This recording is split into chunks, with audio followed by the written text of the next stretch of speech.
یہ پریکٹس کر رہا ہے اور بڑا مشہور گائنیکالوجسٹ ہے۔ اس کے 2 بیٹے ہیں، وہ بھی ڈاکٹر ہیں۔ ایک بیٹا جو ہے وہ باہر ہے، ایک بیٹی لاہور میں ہے، وہ بھی ڈاکٹر ہے۔ میاں بیوی بھی ڈاکٹر ہیں، گائنیکالوجسٹ ان کی فیلڈ ہے، اپنے شعبے میں مہارت رکھتے ہیں۔ لیکن ان کا یہ بھی کہنا تھا کہ یہ جو ڈاکٹر رفیق گجر ہے، یہ اس کی کوئی شہرت اچھی نہیں ہے اخلاقی حوالوں سے۔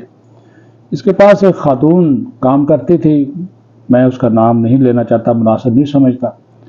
اسے اس نے بقول ندیم صاحب کے 2 سال تک مبینہ طور پر جنسی تشدد کا نشانہ بنایا، اور جو ہے اس کی یہ کسی جگہ پہ شادی بھی نہیں ہونے دیتا تھا۔ جو بھی رشتہ آتا تھا اس کے کریکٹر پہ سوالات اٹھاتا۔ وہ بہر وہ بیچاری خاتون جو ہے وہ بھی گائنیکالوجسٹ تھی، وہ الگ ہو گئی اور اس نے اپنا ایک کلینک جو ہے وہ کھول لیا۔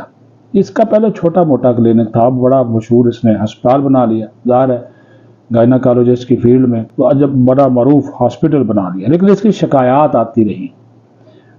70 سال کا بزرگ ہے، اور اس کی یہ شکل دیکھ رہے ہیں آپ، یہ بابا جی ہیں، یہ دیکھیں اس کی شکل دیکھیں، آپ کو یہ نظر آ رہے ہیں۔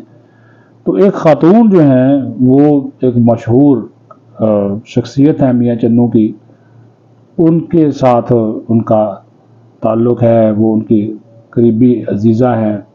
رشتہ بھی میں اس وجہ سے نہیں بتاتا کہ ان کی فیملی ہیں، آپ یہ سمجھ لیں کہ ان کی فیملی ممبر ہیں۔ تو وہ ان کے پاس گئیں، لیکن انہوں نے ڈاکٹر صاحب نے ان کو بولا کہ آپ زبان دکھائیے۔ ندیم صاحب کے بقول جیسے ہی اس خاتون نے زبان دکھائی تو اس ٹرکی ڈاکٹر نے اس خاتون کی جو زبان ہے وہ اپنے منہ میں ڈال لی اور اس کو چوسنا شروع کر دیا۔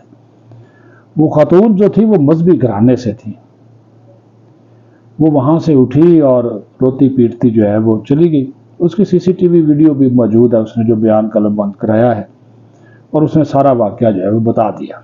15-20 منٹ کے اندر پولیس پہنچ گئی اور اس ڈاکٹر کو باقاعدہ طور پہ گرفتار جو ہے وہ کر لیا گیا، ہتھکڑیاں لگا دی گئی، اور اس کے بعد اس کو جو ہے وہ جو جج صاحب تھے انہوں نے اس کو وہ کر دیا، جوڈیشل کر دیا، خانے وال جیل میں چلے گیا۔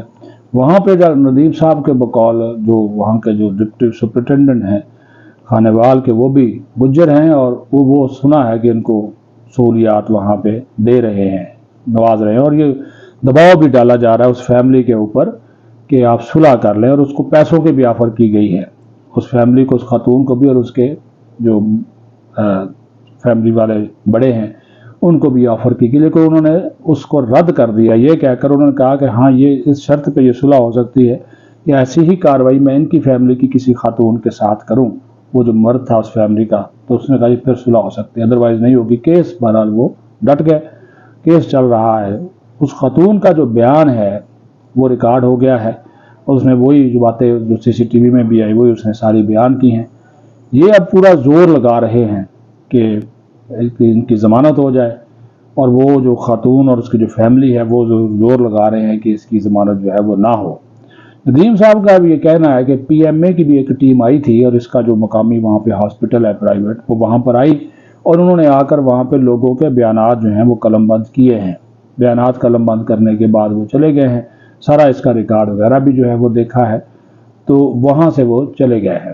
اور ابھی پولیس جو ہے اس نے ایف آئی آر درج اس وجہ سے کی فوری طور پہ کہ میڈیا میں یہ چیز آ گئی، سوشل میڈیا پہ آ گئی، خود ندیم صاحب نے بھی اس کو جو ہے وہ بڑا ہائی لائٹ کیا سوشل میڈیا کے اوپر، یہ بہت وائرل ہو گئی، انہوں نے بھی اس کو بہت زیادہ ہائی لائٹ کیا۔ تو یہ افسوسناک واقعہ ہے۔ جب اس کا بیک گراؤنڈ نکالا گیا تو پتہ چلا ان کا تعلق جو ہے وہ بھی تحریک انصاف سے ہے، یوتھیا ڈاکٹر ہے، 70 سال سے زیادہ عمر ہے، سینئر سٹیزن میں شمار ہوتے ہیں، اور حرکتیں اور کرتوت دیکھو۔ وہ کسی دوست نے مجھے کہا، اس نے کہا کہ جناب یہ دیکھیں کہ ارشد ندیم کو مشہور ہونے کے لیے 30-35 سال کا انتظار کرنا پڑا، اور یہ ڈاکٹر رفیق گجر جو ہے ایک صرف زبان چوس کے پورے پاکستان میں مشہور ہو گیا، چند سیکنڈوں میں مشہور ہو گیا۔ اس طرح کی بھی لوگ باتیں کرتے ہیں۔ تو یہ میرے شہر کا واقعہ ہے۔ تو اب ہم یہ انصاف کے تقاضے تو یہی ہیں کہ انصاف کے تقاضوں کو پورا کیا جائے۔ اس کی بڑی اچھی رپورٹنگ کی ہے ندیم صاحب نے، اور ساتھیوں نے بھی، حقائق کو وہ سامنے لائے ہیں، سچ سامنے لائے ہیں، اور جو کیس کو دبانے کی کوشش کی جا رہی ہے مسلسل،